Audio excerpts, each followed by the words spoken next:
Jy hoef nie te skinder nie.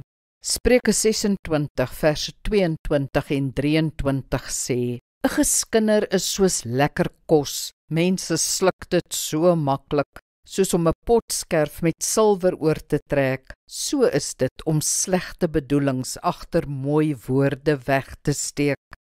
Ja, skinder is lekker, maar sleg vir jou en vir almal. Die doel van skinder is om 'n kompeteerder in 'n swakker lig te stel en jou eie posisie in 'n groep te verbeter. Jy benadeel iemand en kan iemand heeltemal vernietig sonder dat hy die geleentheid het om homself te verdedig.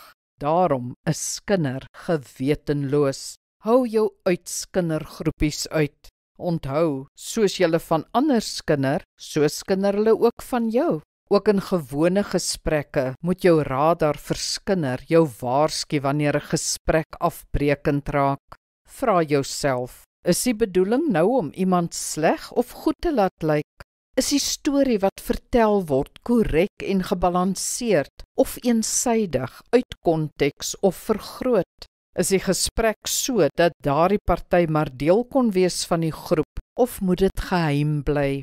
As jy besef daar word geskinder, stap eerder weg. Skinder is onwaardig vir jou as Christen. Kom ons bid saam. Hemelse Vader, ek wil nie deel wees van 'n geskinder nie, want ek wil self nie beskinder of benadeel word by ander nie. Ek wil nie die naam kry van 'n jaloerse of kleinlike persoon nie. As daar geskinder word, help my om iets positiefs te sê of verskoning te maak en die gesprek te verlaat. Amen. Die Here seën jou.